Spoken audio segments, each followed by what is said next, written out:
നിലമ്പൂർ ആരംഭിക്കുകയാണ്. അപ്പോൾ നിലമ്പൂരിന് ഒരുങ്ങിയോ മുന്നണികൾ എന്നുള്ളതാണ് പ്രധാനപ്പെട്ട ചോദ്യം. അവിടെ വലിയ പ്രതീക്ഷ വെച്ചു പുലർത്തുന്നത് കോൺഗ്രസ് ആണ്, UDF ആണ്. കാരണം PV അൻവർ ഉൾപ്പെടെ ഇപ്പോൾ എത്തിയിരിക്കുകയാണ്. PV അൻവറിലൂടെയാണ് CPIM ഇടതുപക്ഷ ജനാധിപത്യ മുന്നണി കോൺഗ്രസിന്റെ ഒരു കുത്തക സീറ്റ് പിടിച്ചെടുത്തത്. അപ്പോൾ തിരിച്ചു പിടിക്കാനാകുമോ കോൺഗ്രസിന്? MA കരീം, കോൺഗ്രസിന്റെ പ്രതിനിധി നിലമ്പൂരിൽ നിന്നുള്ള നേതാവ് നമുക്കൊപ്പം ചേരുകയാണ്. ശ്രീ MA കരീം, വലിയ പ്രതീക്ഷകൾ പങ്കുവെക്കുകയാണ് UDFന്റെ പ്രവർത്തകർ, നേതാക്കൾ എല്ലാം തന്നെ. എന്തുണ്ട് നിലമ്പൂരിലെ വിശേഷങ്ങൾ? മൂഡ് എങ്ങനെയാണ്? നമസ്കാരം വിനിൽ. ഈ നിലമ്പൂരിനെ സംബന്ധിച്ചിടത്തോളം ഐക്യ ജനാധിപത്യ മുന്നണി തിരിച്ചുവരവിൻ്റെ പാതയിലാണ്.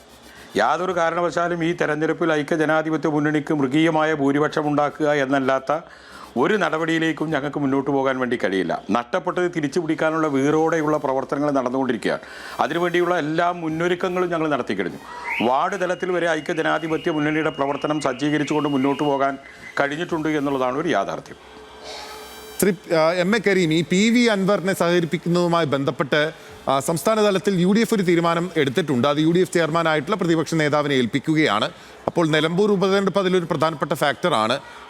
PV അൻവറിനെയും അദ്ദേഹത്തിൻ്റെ അനുയായികളുണ്ടല്ലോ, അവരെല്ലാം സഹകരിപ്പിക്കുന്നതിൽ എന്തെങ്കിലും ആശയക്കുഴപ്പങ്ങളുണ്ടോ പ്രാദേശിക തലത്തിൽ? ഒരാശയക്കുഴപ്പമില്ല. ഐക്യ ജനാധിപത്യ മുന്നണിക്ക് അനുകൂലമായ നിലപാട് സ്വീകരിക്കുന്ന മുഴുവൻ ആളുകളെയും സ്വീകരിച്ചുകൊണ്ട് മുന്നോട്ട് പോകും. എന്താ കാരണമെന്ന് വെച്ചാൽ ഇടതുപക്ഷ ഭരണത്തിൻ്റെ ജനവിരുദ്ധ നയങ്ങൾ തിരുത്താൻ ആവശ്യമായ പോരാട്ടങ്ങൾക്ക് പങ്കുചേരാൻ, ആ പോരാട്ടങ്ങളുടെ കൂടെ നിൽക്കാൻ ആഗ്രഹിക്കുന്ന മുഴുവൻ ആളുകളെയും പങ്കുചേർത്തുകൊണ്ടാണ് ഐക്യ ജനാധിപത്യ മുന്നണി ഈ തെരഞ്ഞെടുപ്പിനെ നേരിടുക. ഓക്കെ, ശ്രീ MA കരീം, ഇതിലിപ്പോൾ പ്രധാനപ്പെട്ട കാര്യങ്ങളിൽ ഒന്ന് ആരാകും സ്ഥാനാർത്ഥി എന്നുള്ളതാണ്. അതിപ്പോൾ കോൺഗ്രസിൻ്റെ ഹൈക്കമാൻഡ് തന്നെ പ്രഖ്യാപിക്കേണ്ട കാര്യമാണ്. പക്ഷേ ജനങ്ങളുടെ പ്രതിനിധീകരണം ഇപ്പോൾ അല്പസമയം മുമ്പ് ഞങ്ങൾ എടുത്തത് താങ്കൾ കേട്ട് കാണുമല്ലോ. അതിൽ പലവിധത്തിലുള്ള പ്രതികരണങ്ങളുണ്ട്. അതിലൊരു ശ്രദ്ധേയ പ്രതികരണം എനിക്ക് തോന്നിയത് ആര്യാടൻ മുഹമ്മദ് തന്നെ വരണം, ആര്യാടൻ ഷൗക്കത്ത് തന്നെ വരണം എന്നുള്ളതാണ്. എന്നോട് ക്ഷമിക്കണം, ആര്യാടൻ ഷൗക്കത്ത് തന്നെ വരണം എന്നുള്ളൊരു ആവശ്യം പല കോണുകളിൽ നിന്ന് ഉയരുന്നുണ്ട്. VS ജോയ്ക്ക് വേണ്ടിയും പേരുകൾ ഉയരുന്നുണ്ട്. ഇതൊരു ആശയക്കുഴപ്പമാകുമോ? ഇതിലൊരു പേരിലേക്ക് മാത്രമേ എത്തിച്ചേരാൻ സാധിക്കുകയുള്ളൂ. അതുകൊണ്ട് തന്നെ സ്വാഭാവികമായും പേരുകൾ രണ്ടുണ്ടാകുമ്പോൾ രണ്ട് ആളുകൾക്കും വേണ്ടിയുള്ള ആളുകൾ ചില പ്രാദേശിക വിലയിരുത്തലുകൾ ഉണ്ടാവാം. പക്ഷേ ഐക്യ ജനാധിപത്യ മുന്നണിയെ സംബന്ധിച്ചിടത്തോളം ആണെങ്കിലും ഇന്ത്യൻ നാഷണൽ കോൺഗ്രസിനെ സംബന്ധിച്ചിടത്തോളം ആണെങ്കിലും ആരായിരിക്കണം സ്ഥാനാർത്ഥി എന്ന് തീരുമാനിക്കാൻ അഖിലേന്ത്യാ കോൺഗ്രസ് കമ്മിറ്റിയാണ് അതിൻ്റെ നടപടികളുമായി മുന്നോട്ട് പോകുന്നത്. അതിനാവശ്യമായിട്ടുള്ള ഒരു സർവേയും അതിനാവശ്യമായിട്ടുള്ള ചില മുന്നൊരുക്കങ്ങളും അഖിലേന്ത്യാ കോൺഗ്രസ് കമ്മിറ്റി നടത്തിയിട്ടുണ്ട്. അപ്പോൾ ഹൈക്കമാൻഡ് ഏതൊരു സ്ഥാനാർത്ഥിയെ തീരുമാനിച്ചാലും ആ സ്ഥാനാർത്ഥിയെ ഉൾക്കൊണ്ടുകൊണ്ട് ഐക്യ ജനാധിപത്യ മുന്നണിയും ഇന്ത്യൻ നാഷണൽ കോൺഗ്രസും മുന്നോട്ട് പോകും. മുന്നോട്ട് പോകുക മാത്രമല്ല, അതിശക്തമായ ഒരു വിജയത്തിൻ്റെ വെന്നിക്കൊടി തന്നെ ഈ തെരഞ്ഞെടുപ്പിൽ ജനാധിപത്യ മുന്നണിക്ക് അനുകൂലമായി ഉണ്ടാകും എന്ന് ഞങ്ങൾ പ്രതീക്ഷിക്കുകയാണ്.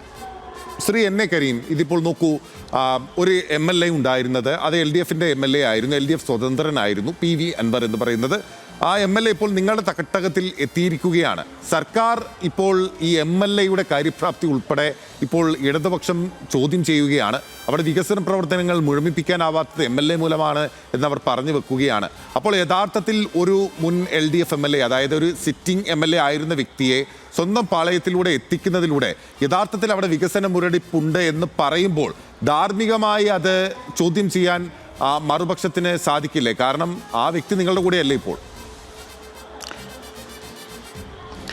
തീർച്ചയായിട്ടും അതിൽ നമ്മൾ കാണേണ്ട ഒരു കാര്യം എന്താണെന്ന് ചോദിച്ചാൽ, ഇടതുപക്ഷ ജനാധിപത്യ മുന്നണിയുടെ MLA ആയി 9 വർഷം പ്രവർത്തിച്ച ബഹുമാന്യനായ ശ്രീ അൻവർ, അദ്ദേഹത്തിന് വികസനം നടപ്പാക്കാൻ കഴിഞ്ഞില്ല, അദ്ദേഹത്തിന് ഇവിടെ വികസന മുരടിപ്പുണ്ട് എന്ന് ഇടതുപക്ഷം പറയുമ്പോൾ സ്വാഭാവികമായും താങ്കളുടെ കൂടെ നിൽക്കുന്ന MLAയുടെ നിയോജക മണ്ഡലത്തിൽ പോലും ജനങ്ങളുടെ പ്രശ്നങ്ങൾ പരിഹരിക്കപ്പെടാൻ കഴിയാത്ത ഒരു മുന്നണിയാണോ ഇടതുപക്ഷ ജനാധിപത്യ മുന്നണി?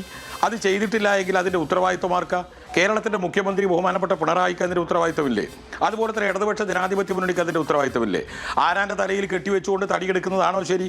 വികസനം നടന്നിട്ടില്ല എന്ന് ആക്ഷേപിക്കുമ്പോൾ ആ വികസനം നടക്കാത്തതിൻ്റെ ഉത്തരവാദിത്വം MLAയിൽ മാത്രം കെട്ടിയേൽപ്പിക്കുന്നതാണോ ശരി?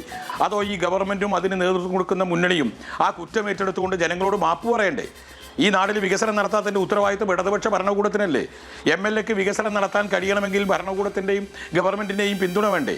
അത് നൽകാതെ അദ്ദേഹത്തെ അതിൽ നിന്നും പിന്തിരിപ്പിച്ചിട്ടുണ്ടെങ്കിൽ ആ ഉത്തരവാദിത്വം ഏറ്റെടുക്കണം, ജനങ്ങളോട് മാപ്പ് പറയണം ഇടതുപക്ഷ ജനാധിപത്യ മുന്നണിയും ഗവൺമെൻറ്റും എന്നാണ് എൻ്റെ പക്ഷം. അങ്ങനെയാണെങ്കിൽ യഥാർത്ഥത്തിൽ UDFും ഒരു മാപ്പ് പറയേണ്ടി വരില്ലേ? കാരണം ഈ തെരഞ്ഞെടുപ്പ് ഒരുക്കിയ സാഹചര്യം എന്ന് പറയുന്നത് ഏതെങ്കിലും തരത്തിൽ PV അൻവർ മറ്റൊരു തെരഞ്ഞെടുപ്പിൽ മത്സരിക്കാൻ പോവുകയോ അല്ലെങ്കിൽ പാലക്കാട് ചേലക്കര പോലുള്ള മുൻ ഉദാഹരണങ്ങളല്ല ഇപ്പോൾ ഉപതെരഞ്ഞെടുപ്പിലേക്ക് എത്തിയിരിക്കുന്നത്. ഇത് PV അൻവർ സ്വമേധയാ രാജിവെച്ചതാണ്. രാജിവെച്ച അദ്ദേഹം 1 കൊല്ലം മാത്രം നിയമസഭയുടെ കാലാവധി പൂർത്തിയാകാനിരിക്കെ രാജിവെച്ച ഒരു തെരഞ്ഞെടുപ്പിന് വഴിയൊരുക്കുകയാണ്. 1 കൊല്ലം മാത്രമാണ്. ഇനി ആര് ജയിച്ചു വന്നാലും ആ വ്യക്തിക്ക് നിയമസഭയിൽ ഉള്ളൂ. പിന്നീട് പൊതു തെരഞ്ഞെടുപ്പാണ്, നിയമസഭാ തെരഞ്ഞെടുപ്പാണ്. അപ്പോൾ അങ്ങനെ ഒരു വ്യക്തി ഒരു ഉപതെരഞ്ഞെടുപ്പ് ഉണ്ടാക്കി വെക്കുക, ഈ വ്യക്തി നിങ്ങളുടെ ഒപ്പം നിൽക്കുകയാണ്. അപ്പോൾ ഈ നികുതിപ്പണം ഇങ്ങനെ ആവർത്തിച്ചതെല്ലാം ഉപയോഗിക്കുന്നത് ജനങ്ങളുടെ പണമാണല്ലോ. അതിൽ UDFിന് കൂടി ധാർമ്മിക ഉത്തരവാദിത്വം ഉണ്ടാവില്ലേ ആ വ്യക്തി നിങ്ങളുടെ കൂടി ആകുമ്പോൾ? നമുക്ക് അങ്ങനെ വിലയിരുത്താൻ പറ്റത്തില്ലല്ലോ. ഒരു ഗവൺമെൻറ് ജനങ്ങൾക്ക് വിരുദ്ധമായി മാറുകയും അതിന് നേതൃത്വം കൊടുക്കുന്ന ആളുകൾ കേരളത്തിലെ ജനങ്ങളുടെ സ്വത്തും സമ്പാദ്യവും അവരുടെ നിലനിൽപ്പിനെ പോലും ചോദ്യം ചെയ്യുന്ന ഒരു ഘട്ടത്തിൽ തെരഞ്ഞെടുക്കപ്പെട്ടൊരു ജനപ്രതിനിധിക്ക് അവരുമായി തുടർന്നു പോകാൻ കഴിയില്ല. ഇത് ജനവിരുദ്ധരാണ് എന്ന് ബോധ്യപ്പെട്ടാൽ അദ്ദേഹം ആ പക്ഷം വിടുകയും അദ്ദേഹം MLA സ്ഥാനം രാജിവെക്കുകയും ചെയ്താൽ അദ്ദേഹത്തെ അഭിനന്ദിക്കുകയല്ലേ വേണ്ടത്. പക്ഷേ ശ്രീ എൻ എ കരീം, ഇവിടെ MLA സ്ഥാനം രാജിവെക്കേണ്ട ഒരു സാഹചര്യം ഉണ്ടായിരുന്നില്ല. അദ്ദേഹം ഇടത് സ്വതന്ത്രനായിരുന്നു, അദ്ദേഹത്തിന് രാജിവെക്കേണ്ടി വരില്ലായിരുന്നു. അവിടെ രാജിവെക്കാൻ അദ്ദേഹം നിർബന്ധിതമായതായി വിലയിരുത്തപ്പെടുന്നത് അദ്ദേഹം ഓടിപ്പോയി തൃണമൂൽ കോൺഗ്രസിൽ അംഗത്വം എടുത്തു അല്ലെങ്കിൽ അതിൻ്റെ ഭാഗമായി ചേർന്നു സ്വതന്ത്രനായി നിൽക്കുമ്പോൾ എന്നതുകൊണ്ടാണ്.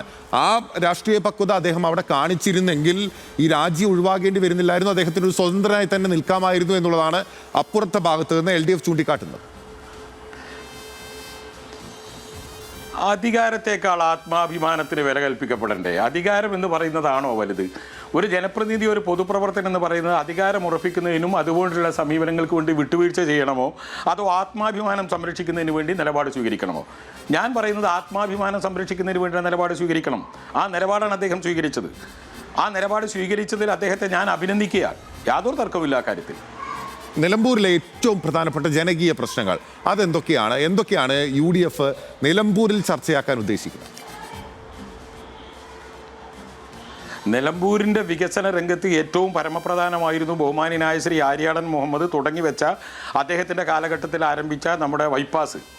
കഴിഞ്ഞ 9 വർഷമായി അതിലൊന്നും ചെയ്യാൻ കഴിഞ്ഞില്ല. ഇടയ്ക്കിടയ്ക്ക് 200 കോടിയും 100 കോടിയും പ്രഖ്യാപിക്കുന്നത് ഒഴിച്ചാൽ, അതിനുവേണ്ടി ഫ്ലക്സ് വെക്കുന്നത് ഒഴിച്ചാൽ ഒന്നും ചെയ്യാൻ കഴിഞ്ഞിട്ടില്ലല്ലോ. കോളേജ് ചെയ്യാൻ കഴിഞ്ഞിട്ടില്ലല്ലോ. അങ്ങനെ ചെയ്യാൻ കഴിയാത്തതിൻ്റെ കാരണങ്ങളിലേക്ക് കടക്കുമ്പോഴല്ലേ നമ്മൾ മനസ്സിലാക്കുന്നത് MLA നടത്താത്തത് കൊണ്ടാണ് എന്ന് പറയുന്ന ഇടതുപക്ഷവും MLA ആണ് അതിന് കുറ്റക്കാരെന്നും MLAക്ക് അതിനു വേണ്ടിയുള്ള അവസരം ഒരുക്കി കൊടുക്കേണ്ട ഉത്തരവാദിത്തമുള്ള ഭരണകൂടം അതിൽ നിശങ്കരതരായി നിരുന്നു എന്നുമാണോ നമ്മൾ കാണേണ്ടത്? ഇത്തരം സമീപനമാണോ ഭരണകൂടത്തിൻ്റെ ഭാഗത്തുനിന്ന് ഉണ്ടാകേണ്ടത്? ഏതാ നിലമ്പൂരിൻ്റെ ഒരു പ്രത്യേകതയില്ലേ? 3 ഭാഗവും വെള്ളത്താൽ ചുറ്റപ്പെട്ട നിലമ്പൂർ. ബഹുമാന്യനായ ശ്രീ ആര്യാടൻ അദ്ദേഹത്തിൻ്റെ കാലഘട്ടത്തിൽ നിലമ്പൂരിനെ ശരിക്കും പെടുത്തെടുക്കുമായിരുന്നു. നിലമ്പൂരിൻ്റെ വികസനത്തിൽ ഒട്ടേറെ എന്തൊക്കെ ത്യാഗങ്ങൾ സഹിക്കേണ്ടി വന്നിട്ടുണ്ട്. റോഡുകളുടെ അപര്യാപ്തത ഉണ്ടായിരുന്നു, പാലങ്ങളുടെ അപര്യാപ്തത ഉണ്ടായിരുന്നു, വിദ്യാഭ്യാസ സ്ഥാപനങ്ങളുടെ അപര്യാപ്തത ഉണ്ടായിരുന്നു. അതൊക്കെ പരിഹരിച്ച് മുന്നോട്ട് പോവുക. ഘട്ടമായി നടപ്പാക്കിക്കൊണ്ടുവരുന്ന വികസനങ്ങൾ ജനപക്ഷത്ത് നിന്നുകൊണ്ട് ചെയ്തുകൊണ്ടിരിക്കുകയായിരുന്നു ആര്യാടൻ. അതിലായിരുന്നു ബൈപ്പാസ് നമ്മൾ പ്രഖ്യാപിച്ചത്. ഏതാണ്ട് 18 കോടി രൂപ ഒറ്റ റീച്ചിൽ അതിനുവേണ്ടി മാറ്റിവെച്ചു. പക്ഷേ അന്ന് ഇടതുപക്ഷത്തിൻ്റെ ആളുകൾ അതിനെതിരായി ചില നീക്കങ്ങൾ നീങ്ങി. പിന്നീട് ഈ ഗവൺമെൻറ് വന്നാലെങ്കിലും 9 വർഷം കൊണ്ട് അത് പൂർത്തീകരിക്കും എന്ന് ജനം സ്വപ്നം കണ്ടു. ഇപ്പോൾ ഈ അടുത്ത ബഡ്ജറ്റിൽ പോലും അതിന് പണം വകയിരുത്തിക്കുക. എവിടെ പണം വകയിരുത്താൻ? എത്ര വർഷമായി പണം വകയിരുത്തിക്കൊണ്ടിരിക്കുന്നു? 9 ബഡ്ജറ്റ് കഴിഞ്ഞില്ലേ? ആ 9 ബഡ്ജറ്റിലും വകയിരുത്തിയ പണം വെച്ചാൽ ഇവിടെ ബൈപ്പാസ് മാത്രമല്ല, ആകാശക്കോട്ട കെട്ടാം, ആകാശത്തിലൂടെ പാലം പണിയാം. അപ്പോൾ ജനങ്ങളെ കബളിപ്പിക്കുകയല്ലേ, ജനങ്ങളെ വഞ്ചിക്കുകയല്ലേ? ഇത് വികസനത്തിനെതിരായുള്ള കടന്നുകയറ്റമല്ലേ? നാടിനോട് നേരിട്ട ജനങ്ങൾക്കെതിരായുള്ള വെല്ലുവിളിയല്ലേ? ആ വെല്ലുവിളി നേരിടാൻ ജനങ്ങൾ തയ്യാറായിട്ടുണ്ട്. ആ വെല്ലുവിളി നേരിട്ടുകൊണ്ട് ഈ തെരഞ്ഞെടുപ്പിൽ ഐക്യ ജനാധിപത്യ മുന്നണിക്ക് മൃഗീയ ഭൂരിപക്ഷം, ഇടതുപക്ഷ ജനാധിപത്യ മുന്നണിയുടെ ജനവിരുദ്ധ നയങ്ങൾക്കെതിരായുള്ള ജനങ്ങളുടെ അതിശക്തമായ പ്രതിഷേധം ഈ തെരഞ്ഞെടുപ്പിൽ ഉണ്ടാകും എന്ന് ഞങ്ങൾ വിശ്വസിക്കുകയാണ്. ശ്രീ എൻ എ കരീം, ഇങ്ങനെ ഒരു മൃഗീയ ഭൂരിപക്ഷം എന്നുള്ളത് UDFിൻ്റെ എല്ലാ നേതാക്കളും അവകാശപ്പെടുകയാണ്. സാധാരണഗതിയിൽ ഒരു തെരഞ്ഞെടുപ്പ് ഉണ്ടാകുമ്പോൾ മുന്നണി ഒറ്റക്കെട്ടായിട്ടല്ലല്ലോ, ഒരു പാർട്ടി സംവിധാനം എന്നതിനപ്പുറത്തേക്ക് മത്സരിക്കുന്ന പാർട്ടി കുറച്ചുകൂടി കൂടുതൽ കോൺസെൻട്രേറ്റ് ചെയ്യുമെങ്കിൽ പോലും മുസ്ലിം ലീഗ് എല്ലാം തന്നെ കോൺഗ്രസിനേക്കാൾ ഉപരി പ്രവർത്തിക്കുന്നത് നമ്മൾ പല തെരഞ്ഞെടുപ്പിലും കണ്ടിട്ടുണ്ട്. കോൺഗ്രസിൻ്റെ പ്രവർത്തനത്തെ കുറച്ചു കാണുകയല്ല.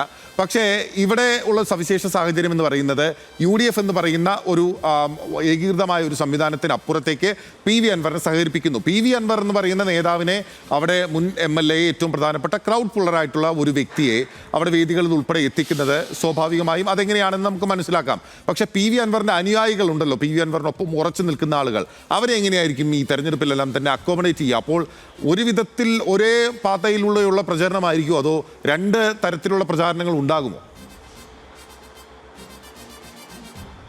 ഐക്യ ജനാധിപത്യ മുന്നണിയുടെ തെരഞ്ഞെടുപ്പ് പ്രവർത്തനങ്ങളുമായി ബന്ധപ്പെട്ട് നീങ്ങുമ്പോൾ ഇടതുപക്ഷ ഭരണകൂടത്തിനെതിരായിട്ടുള്ള ജനവിധി ഉണ്ടാകണമെന്ന് ആഗ്രഹിക്കുന്ന എല്ലാവരും, അത് ബഹുമാനപ്പെട്ട മുൻ MLA അൻവർ ആണെങ്കിലും അദ്ദേഹത്തിൻ്റെ കൂടെ നിൽക്കുന്നവരാണെങ്കിലും ഇടതുപക്ഷ ഭരണകൂടത്തിൻ്റെ ജനവിരുദ്ധ നയങ്ങൾക്കെതിരെയുള്ള പോരാട്ടങ്ങളിൽ ഒന്നിച്ചു മുന്നേറും. ഐക്യ ജനാധിപത്യ മുന്നണിയുടെ മുദ്രാവാക്യങ്ങൾക്കൊപ്പം ഒന്നിച്ചു മുന്നേറുമെന്ന് തന്നെയാണ് ഞങ്ങൾ പ്രതീക്ഷിക്കുന്നത്.